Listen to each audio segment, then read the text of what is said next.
बतावा भांटा खेत खेत ना हमार दिमाग भांटा जैसन हो गइल बा। रात दिन भांटा खेत बाकी मरद के तो कुछ बुझाते नहीं खे।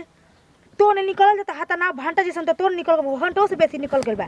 बाकी कोना दिन के काम होइए ना हमरा बुझाते नहीं खे। सुख सुविधा तो उनकर से होइए नहीं खे हमरा।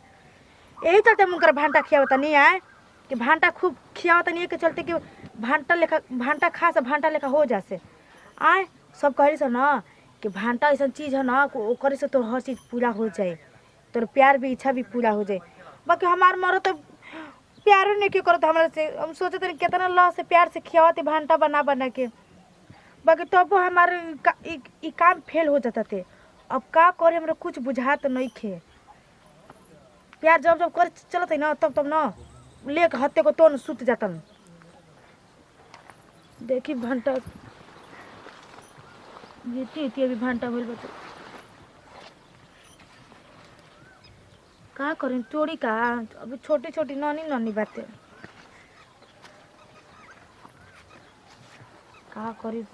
सब टमाटर भी सड़ जाते थे। आधे पे थी होता खाल होता तुरंत पे लटक जाते थे। ये भगवान को भेटा जाते सन तो ये ठीक रहे तो यही भांटा में भांटा ही हो जाते। बाकी कोई भेटाते नहीं खे।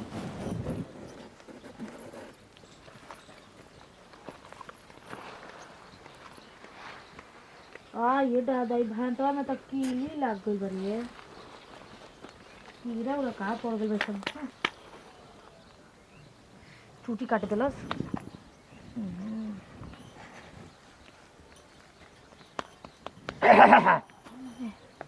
लगत नहीं कि का खा कइले बड़ा लौकत तबे ना दिमाग खराब बाते का खराब बा हो जी। भांटा खिया ना भांटा जैसन हो गई बड़ा ना दिमाग आऊं केन कहिया उनकर दिमाग में बुद्धि खुली के कर कहत बात मरदा के का। हां जेकर तोनवा निकल हमर मारता के हेता ना काहे के इतना खिलावत ताड़ू बना बना के चिकन चकन।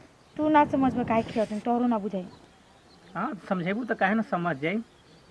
समझे वाला खातिर इशारा काफी बाते तो इशारा द हमरा के ना समझतन तब देखो ना कुछ का देलस काहे जा भाग गए। धन्यवाद काहे जा हम देखत देखनी हम कनी केवन मेहरारू है तो देखत नहीं अरे ई तो फलाना में भौजी है। अच्छा रविंद्र फलाना भौजी तो बेकार हो गल बन फलाना भौजी उनकर फलाना भौजी के का हाल बाते भगवान जानता। जाई तो भौजी कहाँ जाता नहीं जात नहीं ओहर घूमे आई तनी जे बैठे तनी बतियावल जी इतना जल्दीबाजी में का नहीं उतना जल्दीबाजी में नहीं तो थी। बैठे बोल का बैठाओ तुम बैठाओ ये रुकी जी का काट देते सन तो है मोल उघार के रखतल तो का होई है कि ढक के नहीं रखे के कोई देखी तो का बे कही। चली होने अब बताई लेट नहीं ना कहता आपके ना देना तनी का हमारे खेत में हां वो हम जाना तन के तोहर खेत है भांटा भाटा खाए में ना भैया हम भंटा खा के डंटा थोड़ नहीं है सोच करे के मत ठीक बा भंटा डंटा दोनों कुछ बोलते हैं का ना कुछ ना लाइन पे आवत नहीं कुछ का करे कुछ बुझात नहीं के किस बड़ा था को भांटा खाए में तो भांटा लेखा हो जाई भांटा लेखा बुद्धि भी खुल जाई भांटा हाँ। के ना दिमाग में माथा में बहुत ज्यादा एथी रहेला तेज दिमाग चलेला। भांटा खाए ना तोरा बुद्धि भांटा जैसन हो जाई।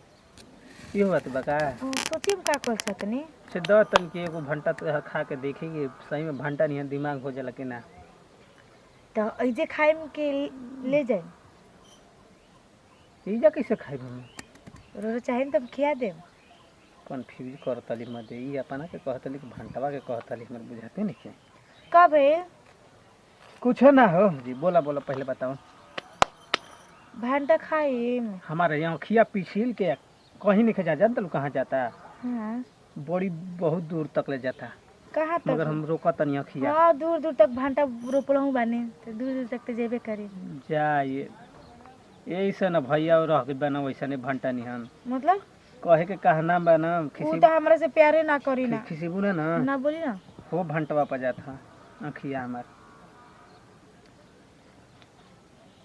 कौन है पे कहाँ कुछ तो नहीं खेलो कर अरे मत घर हो कुछ लोग तक आप जान ले ले बुझान आता कि हमार सीधा प्राण है अभी हमार दिमाग पगलाई तब हो जब घरे चलनी हमार पगला तो दिमाग तो के ए देवा जी आई ना का चले के भाग बाक बका करते नहीं चल के मैं तो इतना करता पूछी मत। हाँ चल भौजी हम तो कुल खातिर माहिरे हैं हमार दिमाग ऐसे ही आउट कर डाली चलो चलो तब तो के घंटा घंटा के आ जाए चलो घूमे चला मैं। घुमा हाँ चलो तोहार मर्जी तो तार चली मर्दा नहीं ना ना